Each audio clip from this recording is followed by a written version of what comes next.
Pinoprotektahan ko po sana yung unity. Pero nakakalungkot po, yung po yung sinasabi ko. Nabudol, yes, nabudol po tayo. Hello, magandang hapon po para po kay Miss Jeneline ng Bataan. Ito po si Captain Relly Jose Jr. po, tumatakbong senador, number 32 sa balota. Yes, nabudol po tayo. Nawala ko yung tiwala na sana ibinigay ko ng buong puso ko, buong pagkatao ko, yung tiwala ng unity dati. Nakakalungkot po, pero yun ang katotohanan at yun ang alam natin lahat ng mga Pilipino na yan ho ang nangyayari ngayon sa ating bayan. Nawala ho yung ating tiwala dahil sa kagagawa na din ng ating mga napiling mga opisyal. Nakakalungkot po talaga. Maraming salamat po, sir. Yes, thank you. Yes, sige. Sir, mensahe na lang sa mga lahat po ng kababayan natin Pilipino. Oh, yes. Very good. May ending pa pala tayo. Anyway, uulitin ko po to end this up. My name is Captain Relly Jose Jr. po. Isa ko akong Marino OFW. Tumatakbo ako ng pagkasenador. Number 32 po sa balota. Uulitin ko po para sa ating mga Pilipino. Hindi lang po Marino OFW. Sa lahat po ng mga Pilipino. Gamitin ho natin yung ating talino. Gamitin ho natin ang ating mga puso.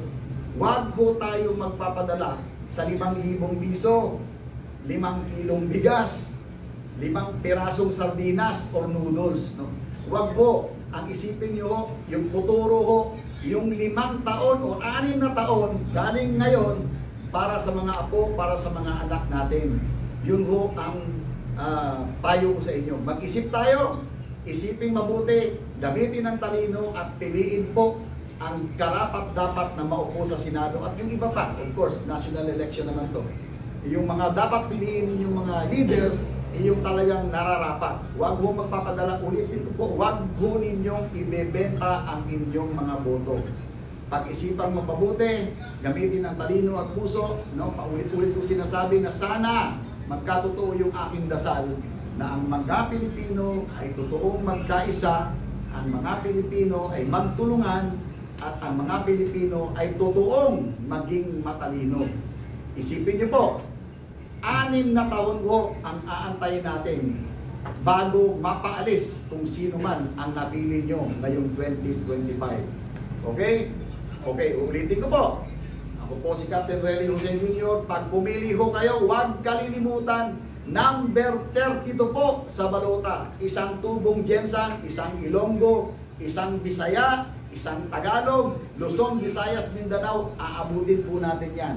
Magtulungan po tayo at magkaisa. Number 32 sa balota. Kami po ang inyong kapitan sa Senado.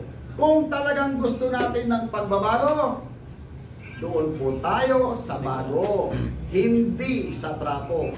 Maraming salamat po.